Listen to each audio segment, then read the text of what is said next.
والصلاة والسلام على سید المرسلین اما بعد فاعوذ باللہ من الشیطان الرجیم بسم اللہ الرحمن الرحیم الاغتراب للعمل اغتراب کہتے ہیں سفر اختیار کرنا، بیرون ملک چلے جانا، اپنا وطن چھوڑنا۔ عربی میں غریب مسافر کو کہتے ہیں، اسی سے اغتراب ہے۔ غریب کا لفظی مطلب کیا ہوتا ہے؟ مسافر۔ اور جو تنگ دست ہو اس کو فقیر کہتے ہیں، غریب نہیں کہتے۔ غریب کس کو کہتے ہیں؟ مسافر کو کہتے ہیں۔ تو الاغتراب للعمل، کام کے لیے وطن چھوڑنا۔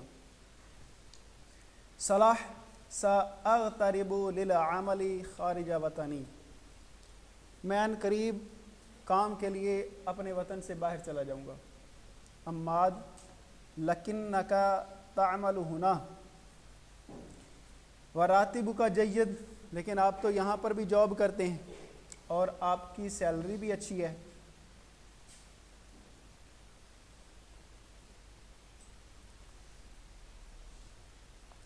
کمال المال کثیر ہناک والحیات سہلۃ، وہاں پر پیسے زیادہ ہیں اور زندگی آسان ہے۔ عماد اختلف معک بلادنا تحتاج الینا، میں آپ سے اختلاف کروں گا، ہمارے ملک کو ہماری ضرورت ہے۔ عماد صلاح السفر للعمل حلال ولیس حرام، سفر کام کے لیے سفر اختیار کرنا یہ حلال ہے، حرام نہیں ہے۔ قال اللہ تعالی، اللہ تعالیٰ نے فرمایا والذی جعل لکم الارض ذلولا فامشوا فی مناکبہا وَكُلُوا مِن رِزْقِهِ وَإِلَيْهِ النُّشُورُ، جو یہ اس آیت مبارکہ میں ہے کہ وہ ذات کا جس نے تمہارے لیے جعل لکم الارض ذلولا، کہ زمین کو تمہارے لیے بنا دیا ہے۔ ذلولا کا کیا مطلب؟ وہ ذات کے جس نے زمین کو تمہارے تابع کر دیا۔ فَامْشُوا فِي مَنَاكِبِهَا، تو اس کے راستوں میں چلو۔ وَكُلُوا مِن رِزْقِهِ، اور اللہ کے دیے ہوئے رزق میں سے کھاؤ۔ وَإِلَيْهِ النُّشُورُ، اور اسی کی طرف اٹھنا ہے، پلٹنا ہے۔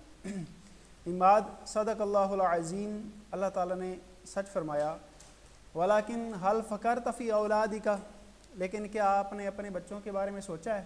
صلاح اصبحهم معی، میں انہیں بھی اپنے ساتھ لے جاؤں گا۔ وازورهم فی العام مرتین، یا پھر میں سال میں 2 مرتبہ ان سے ملنے آ جایا کروں گا۔ عماد کیف تحافظ علی دینہم وثقافتہم ولغتہم اذا اغتربوا معک، جب وہ آپ کے ساتھ وطن چھوڑ جائیں گے تو پھر آپ ان کے دین، ثقافت اور زبان کی کیسے حفاظت کر سکیں گے؟ صلاح لن اذهب الى بلاد غربیہ عن ثقافتی غریبہ عن ثقافتی، میں ایسے ملک میں نہیں جاؤں گا جو میری ثقافت سے دور ہے۔ عماد ارجو ان تصحب اولادک، میں امید رکھتا ہوں کہ تو اولاد کو اپنے ساتھ لے جائے گا۔ صلاح ساحاول ذالک، میں نے اس بارے میں سوچا ہے۔ وشکرا علی نصیحتک، اور آپ کی نصیحت پر شکریہ۔ عماد حل وافق والدک علی اغترابک، کیا آپ کے والد آپ کے وطن چھوڑنے پر متفق ہیں؟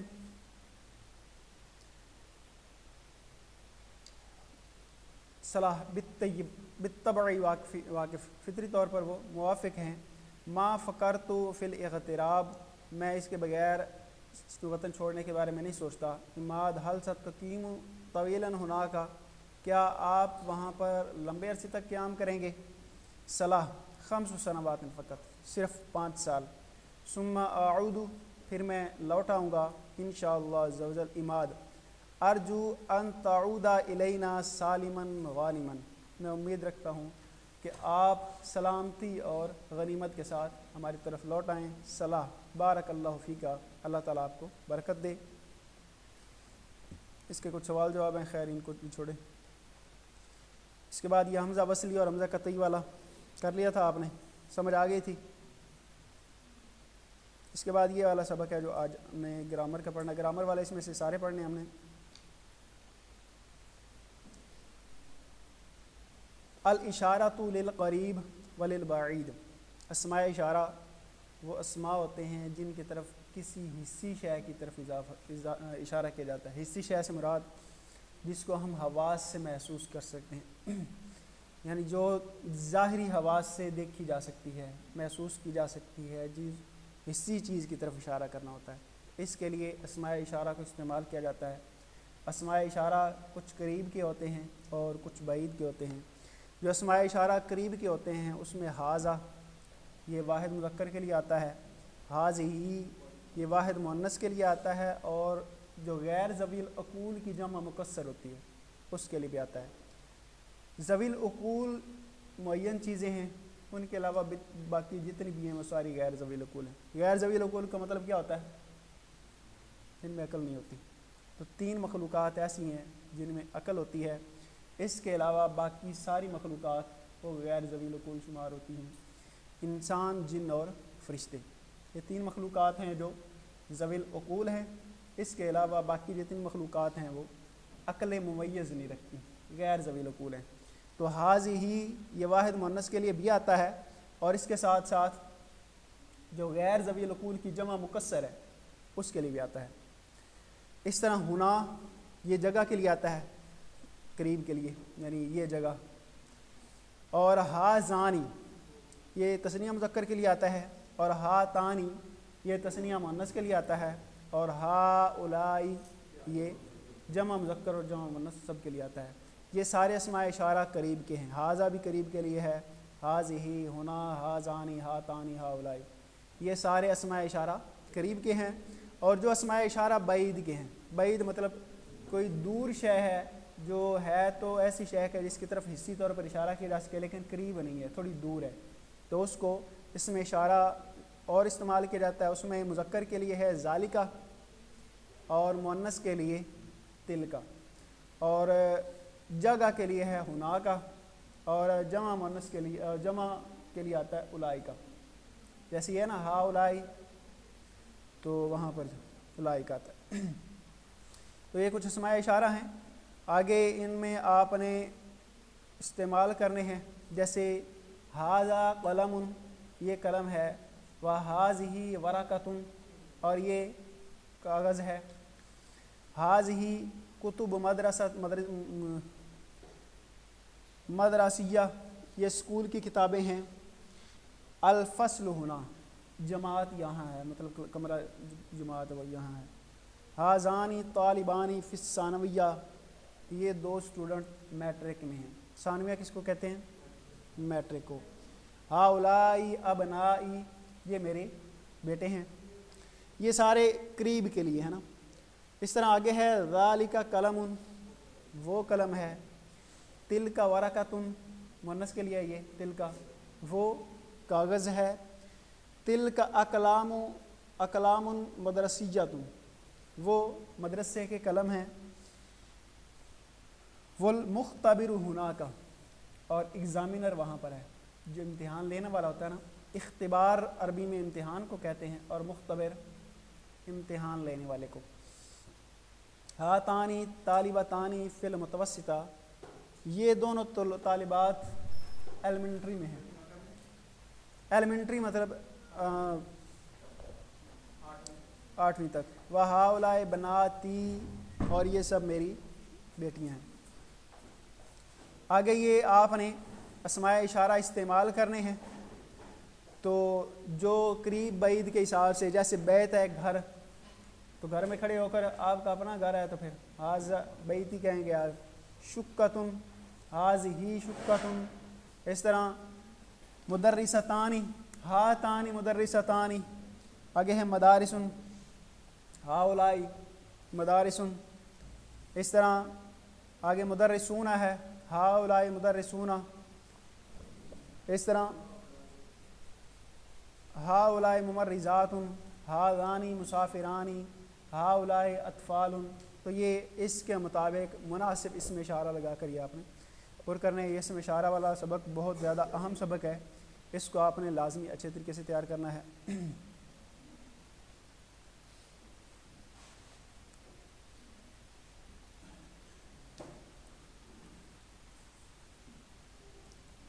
اس کے بعد یہ آگے والا دیکھیں، اسلوب النفی، نفی کا اسلوب۔ یعنی اگر کوئی جملہ مثبت جملہ ہے اس کو منفی بنانا ہے تو اس کے لیے کون سے حروف اور ادوات اس کے لیے استعمال کیے جاتے ہیں؟ تو النفی خلاف الاثبات، نفی یہ مثبت کے مخالف ہے، ایک مثبت ہوتا ہے اور جس میں ایک چیز کو دوسری شے کے لیے ثابت کیا جاتا ہے، اور ایک نفی ہوتی ہے جس میں ایک چیز کی دوسری شے سے سلب کیا جاتا ہے، نفی کی جاتی ہے۔ تو النفی خلاف الاثبات، نفی کیا ہوتی ہے؟ مثبت کے مخالف ہوتی ہے۔ وہ ادوات اور جو ادوات نفی ہیں یعنی نفی کے کلمات ہیں، اس کے لیے استعمال ہونے والے الفاظ وہ ہے ما، لا، لن، لم اور لیسا، یہ سارے کلمات ہیں جو نفی کے لیے استعمال ہوتے ہیں۔ جیسے ھذا بشر، یہ انسان ہے، بشر ہے، تو نفی آئے گی ما ھذا بشر، یہ بشر نہیں ہے۔ اس طرح جاء الطبیب، ڈاکٹر آیا، ما جاء الطبیب، ڈاکٹر نہیں آیا۔ فی الفصل معلم، استاد کلاس میں ہے، لیس فی الفصل معلم، استاد کلاس میں نہیں ہے۔ اس طرح یکتب الطالب درسہ، طالب علم اپنا سبق لکھتا ہے۔ اس طرح لا یکتب الطالب درسہ، طالب علم اپنا سبق نہیں لکھتا۔ یصوم سعید الیوم، سعید آج روزہ رکھے گا۔ لن یصوم سعید الیوم، سعید آج ہرگز روزہ نہیں رکھے گا۔ اس طرح افلح المومنون، مومن فلاح پاتے ہیں۔ لم یفلح المومنون کافرون، لم یفلح الکافرون، کافروں نے کبھی فلاح نہیں پائی۔ لم آپ کو پتہ ہے کہ یہ نفی کے لیے استعمال ہوتا ہے اور اس کے ساتھ ساتھ ماضی کے معنی میں کر دیتا ہے فعل مضارع کو۔ لم دو تبدیلیاں کرتا ہے نا، لفظی بھی کرتا ہے اور معنوی بھی تبدیلی کرتا ہے۔ لفظی تبدیلی یہ کرتا ہے کہ یہ فعل مضارع پر آتا ہے تو فعل مضارع کے آخر میں ہم کیا کرتے ہیں؟ جزم لے آتے ہیں۔ اور معنوی تبدیلی یہ کیا کرتا ہے؟ معنوی تبدیلی یہ کرتا ہے کہ یہ فعل مضارع کو ماضی منفی کے معنی میں کر دیتا ہے۔ الکافر ظالم لنفسہ، کافر اپنی جان پر ظلم کرنے والا ہے۔ لیس اللہ ظالما عبدہ، اللہ تعالیٰ اپنے بندوں پر ظلم کرنے والا نہیں ہے۔ تو یہ جو حروف ہیں یہ نفی کے لیے استعمال ہوتے ہیں، اور اس کے مطابق دیکھیں حول الجمل المثبتہ التالیہ الی جمل منفیہ، مثبت جملے جو ہیں یہ منفی میں ان کو تبدیل کرنا ہے۔ اس میں جو یہ ہے تھوڑا سا دیکھ لیں کہ جو ما اور لا ہے، یہ اسموں پر بھی ما جو ہے یہ خاص طور پر اسموں پر بھی ما اور لا یہ اسم اور فعل دونوں پر آتے ہیں، اور لن اور لم یہ فعل مضارع پر آتے ہیں۔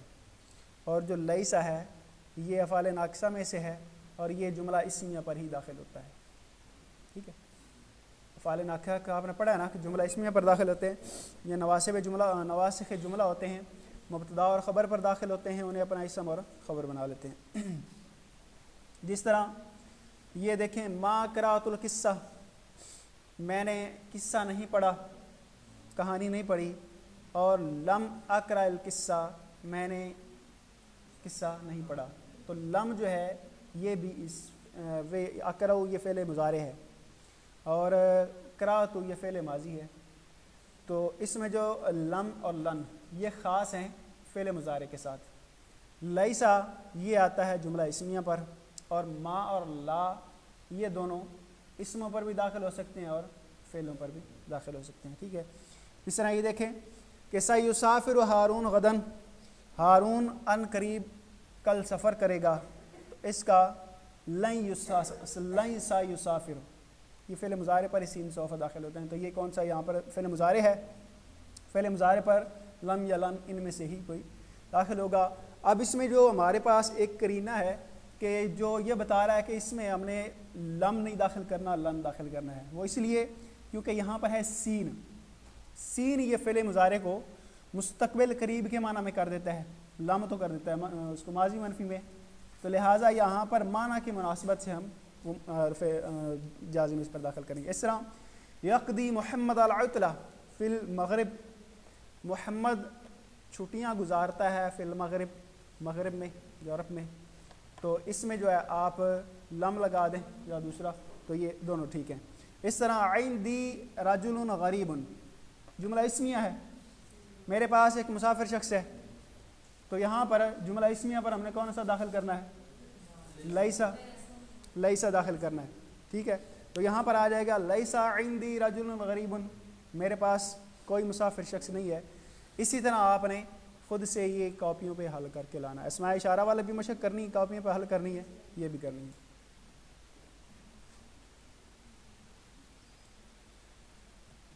اس طرح رجل یتسول فی الطریق، راستے میں مانگنے والا شخص ہے، اس کے بارے میں آپ نے 3 جملے لکھنے ہیں اپنے پاس سے، خود سے کرنے، ٹھیک ہے. اس طرح رجل یاکل من عمل یدہ، وہ شخص کے جو اپنے ہاتھ سے کما کر کھاتا ہے، اس کے بارے میں 3 جملے لکھنے ہیں. اس طرح شاب یعتمد علی والدہ، وہ نوجوان کے جو اپنے باپ پر انحصار کرتا ہے، خود نہیں کماتا، والدین کے پیسے اڑاتا ہے، اس پر 3 جملے لکھنے ہیں. آگے ہے ما رائے الناس فی عمل المرأہ، عورت کی جاب کے بارے میں لوگوں کی کیا رائے ہے، اس پر بھی آپ نے کچھ جملے لکھنے ہیں. جیسے پہلی رائے تھی کہ سب کو کام کرنا چاہیے، کہ وہ معاشرے کا نصف ہے، وہ اپنے ایک ڈائلاگ پڑھا ہے نا. اس طرح دوسرے لوگوں کی رائے تھی کہ نہیں کرنا چاہیے. تیسرے لوگوں کی کیا رائے تھی؟ ایک شرط کے ساتھ کرنا چاہیے. تو وہ تینوں آپ نے ادھر لکھنے، عربی میں. حمزہ تو ابن اور ابنہ، ابن اور ابنتن کا جو حمزہ ہے، یہ بعض دفعہ ہم نے پیچھے پڑھا ہے کہ یہ پڑھا جاتا ہے اور بعض دفعہ نہیں پڑھا جاتا. کب یہ پڑھا جاتا ہے اور کب نہیں پڑھا جائے گا؟ دیکھیں کہ تحذف حمزہ تو ابن و ابنتن، ابن اور ابنتن کا حمزہ یہ حذف ہو جاتا ہے اذا وقعتا حال الافرادی بین علمین، جب یہ واحد حالت میں 2 مفرد علم کے درمیان آ جائے. مطلب 2 علم ہیں، اس سے پہلے بھی ایک علم ہے، اس کے بعد بھی ایک علم ہے. جیسے فلاں ابن فلاں، درمیان میں یہ آ گیا ہے، تو درمیان میں جب یہ آ جائے گا ابن اور ابنہ، اس کا حمزہ حذف ہو جائے گا. جیسے یہ دیکھیں کہ عمر بن الخطاب، عمر اور خطاب کے درمیان جو ابن آیا ہے، اس کا حمزہ یہ حذف ہو گیا. عمر بن الخطاب خلیفہ. اس طرح حفصہ بن عمر، حفصہ بنت عمر، ابناتن بھی مؤنث کے لیے آتا ہے اور بنتن بھی آتا ہے. اس طرح عبداللہ بن مبارک، اس طرح عائشہ بن ابی بکر، اس طرح علی بن ابی طالب رضی اللہ تعالی عنہ. تو یہ ان صورتوں میں ہے. اور جب یہ ان کے درمیان نہ ہو، 2 اعلام کے درمیان نہ ہو، یعنی اس سے پہلے اور آخر میں علم نہ ہو، تو پھر یہ پڑھا جاتا ہے. جیسے قال ابن الخطاب، ابن خطاب نے کہا. اس طرح جاءت ابنت عمر، ابنت عمر کی بیٹی آئی. اس طرح احب ابن المبارک، میں ابن مبارک سے، عبداللہ ابن مبارک ہیں، ان سے محبت کرتا ہوں. تو مطلب یہ کہ اگر یہ 2 اعلام کے درمیان نہ آئے پھر یہ پڑھا جاتا ہے الگ سے، اور اگر یہ 2 اعلام کے درمیان آئے تو پھر نہیں پڑھا جاتا. اور اس میں آپ نے اکتب ما یملی علیکہ، اس میں سے جو آپ نے 6 مثالیں ہیں وہ لکھنی ہیں کہ جن میں پڑھا جاتا ہے اور نہیں پڑھا جاتا. اس کے علاوہ کوئی بھی آپ کسی کا بھی نام لکھ دیں، ابن فلاں، زید ابن فلاں، زید، تو یہ جو ہے نا، آپ نے 3 مذکر کی مثالیں لے لیں، 3 مؤنث کی.